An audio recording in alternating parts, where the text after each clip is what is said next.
NCERT book Malhar chapter 4 हार की जीत। माँ को अपने बेटे और किसान को अपने लहलहाते खेत देखकर जो आनंद आता है वही आनंद बाबा भारती को अपना घोड़ा देखकर आता था। भगवत भजन से जो समय बचता वह घोड़े को अर्पण हो जाता। वह घोड़ा बड़ा ही सुंदर था, बड़ा बलवान, और उसके जोड़ का घोड़ा सारे इलाके में न था। बाबा भारती उसे सुल्तान कहकर पुकारते, अपने हाथ से खरहरा करते, खुद दाना खिलाते और देख देख कर प्रसन्न होते थे। उन्होंने रुपया, माल, असबाब, ज़मीन आदि अपना सब कुछ छोड़ दिया था। यहाँ तक कि उन्हें नगर के जीवन से भी घृणा थी। अब गांव से बाहर एक छोटे से मंदिर में रहते थे और भगवान का भजन करते थे। मैं सुल्तान के बिना नहीं रह सकूँगा। उन्हें ऐसी भ्रांति सी हो गई थी। वे उसकी चाल पर लट्टू थे। कहते, ऐसे चलता है जैसे मोर घटा को देखकर नाच रहा हो। जब तक संध्या समय सुल्तान पर चढ़कर 8-10 मील का चक्कर न लगा लेते उन्हें चैन न आता। खड़क सिंह उस इलाके का प्रसिद्ध डाकू था। लोग उसका नाम सुनकर कांपते थे। होते होते सुल्तान की कीर्ति उसके कानों तक भी पहुंची। उसका हृदय उसे देखने के लिए अधीर हो उठा। एक दिन वह दोपहर के समय बाबा भारती के पास पहुंचा और नमस्कार करके बैठ गया। बाबा भारती ने पूछा, खड़क सिंह, क्या हाल है? खड़क सिंह ने सिर झुकाकर उत्तर दिया, आपकी दया है। कहो, इधर कैसे आ गए? सुल्तान की चाह खींच लाई। विचित्र जानवर है, देखोगे तो प्रसन्न हो जाओगे। मैंने भी बड़ी प्रशंसा सुनी है। उसकी चाल तुम्हारा मन मोह लेगी।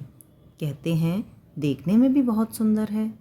क्या कहना, जो उसे एक बार देख लेता है उसके हृदय पर उसकी छवि अंकित हो जाती है। बहुत दिनों से अभिलाषा थी, आज उपस्थित हो सका हूँ।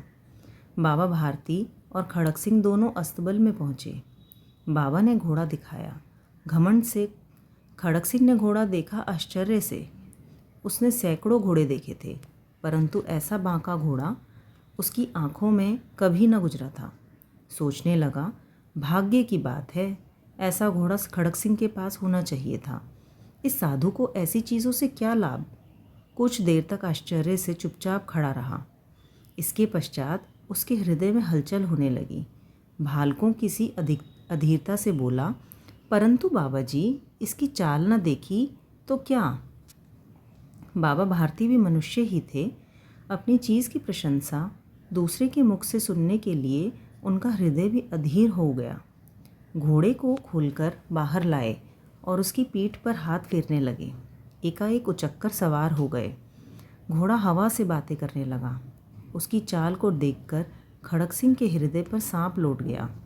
वह डाकू था और जो वस्तु उसे पसंद आ जाए उस पर वह अपना अधिकार समझता था। उसके पास बहुत बहुबल था, आदमी थे और बेरहमी थी।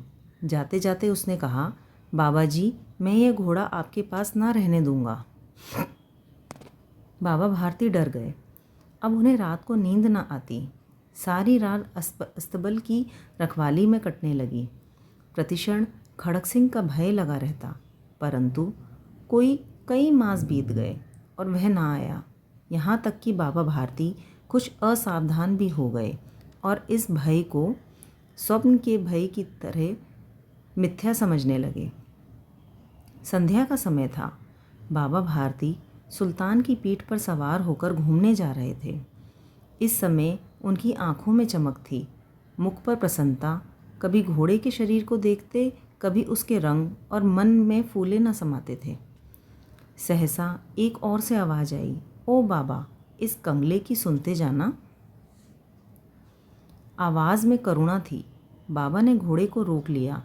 देखा एक अपाहिज वृक्ष की छाया में पड़ा करहा रहा है। बोले, क्यों, तुम्हें क्या कष्ट है? अपाहिज ने हाथ जोड़कर कहा, बाबा, मैं दुखियारा हूँ, मुझ पर दया करो। रामावला यहाँ से 3 मील है, मुझे वहाँ जाना है। घोड़े पर चढ़ा लो, परमात्मा भला करेगा। वहाँ तुम्हारा कौन है? दुर्गादत्त वैद्य का नाम आपने सुना होगा, मैं उनका सौतेला भाई हूँ। बाबा भारती ने घोड़े से उतरकर अपाहिज को घोड़े पर सवार किया और स्वयं उसकी लगाम पकड़कर धीरे धीरे चलने लगा। सहसा उन्हें एक झटका सा लगा और लगाम हाथ से छूट गई। उनके आश्चर्य का ठिकाना ना रहा जब उन्होंने देखा कि अपाहिज घोड़े की पीठ पर तनकर बैठा है और घोड़े को दौड़ाए लिए जा रहा है। उनके मुख से भय, विस्मय और निराशा से मिलीजुली चीख निकली। वह अपाहिज डाकू खड़क सिंह था। बाबा भारती कुछ देर तक चुप रहे और कुछ समय पश्चात कुछ निश्चय करके पूरे बल से चिल्लाकर बोले, जरा ठहर जाओ। खड़क सिंह ने यह आवाज़ सुनकर घोड़ा रोक लिया और उसकी गर्दन पर प्यार से हाथ फेरते हुए कहा, बाबा जी, यह घोड़ा अब न दूंगा, परंतु एक बात सुनते जाओ। खड़क सिंह ठहर गया। बाबा भारती ने निकट जाकर उसकी ओर ऐसे देखा जैसे बकरा कसाई की ओर देखता है और कहा, यह घोड़ा तुम्हारा हो चुका है, मैं तुमसे इसे वापस करने के लिए नहीं कहूँगा, परंतु खड़क सिंह, केवल एक प्रार्थना करता हूँ, इसे अस्वीकार ना करना, नहीं तो मेरा दिल टूट जाएगा। बाबा जी, आज्ञा कीजिए, मैं आपका दास हूँ, केवल यह घोड़ा ना दूंगा। अब घोड़े का नाम ना लो, मैं तुमसे इस विषय में कुछ ना कहूँगा। मेरी प्रार्थना केवल यह है, इस घटना को किसी के सामने प्रकट ना करना। खड़क सिंह का मुंह आश्चर्य से खुला रह गया। उसे लगा कि उसे घोड़े को लेकर यहाँ से भागना पड़ेगा, परंतु बाबा भारती ने स्वयं उसे कहा कि इस घटना को किसी के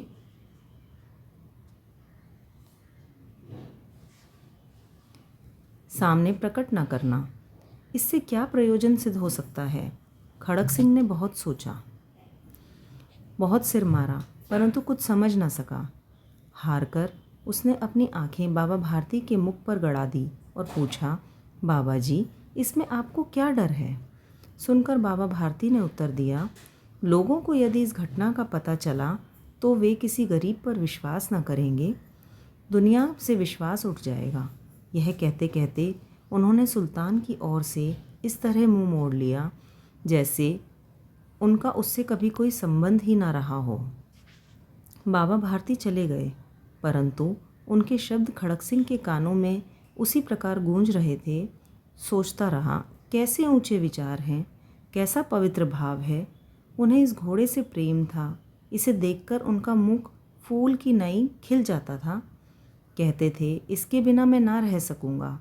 इसकी रखवाली में वे कई रात सोए नहीं, भजन भक्ति न करी, रखवाली करते रहे, परंतु आज उनके मुख पर दुख की रेखा तक दिखाई न पड़ती थी। उन्हें केवल यह ख्याल था कि कहीं लोग गरीबों पर विश्वास करना न छोड़ दें। रात के अंधेरे में खड़क सिंह बाबा भारती के मंदिर में पहुंचा। चारों ओर सन्नाटा था। आकाश में तारे टिमटिमा रहे थे। थोड़ी दूर पर गांव के कुत्ते भौंक रहे थे। मंदिर के अंदर कोई शब्द सुनाई न देता था। खड़क सिंह सुल्तान की बाग पकड़े हुए था। वह धीरे धीरे अस्तबल के फाटक पर पहुंचा। फाटक खुला था। किसी समय वहाँ बाबा भारती स्वयं लाठी लेकर पहरा देते थे, परंतु आज उन्हें किसी चोरी, किसी डाके का भय न था। खड़क सिंह ने आगे बढ़कर सुल्तान को उसके स्थान पर बांध दिया और बाहर निकलकर सावधानी से फाटक बंद कर दिया। इस समय उसकी आंखों में पश्चाताप के आंसू थे। रात्रि का तीसरा पहर बीत चुका था। चौथा पहर आरंभ होते ही बाबा भारती ने अपनी कुटिया के बाहर निकल ठंडे पानी से स्नान किया। उसके पश्चात इस प्रकार जैसे कोई स्वप्न में चल रहा हो, उनके पाँव अस्तबल की ओर बढ़े, परंतु फाटक पर पहुंचकर उनको अपनी भूल प्रतीत हुई। साथ ही घोर निराशा से पाँव को मन भरकर भारी बना दिया। वे वहीं रुक गए। घोड़े ने अपने स्वामी के पाँव की चाप को पहचान लिया और जोर से हिनहिनाया।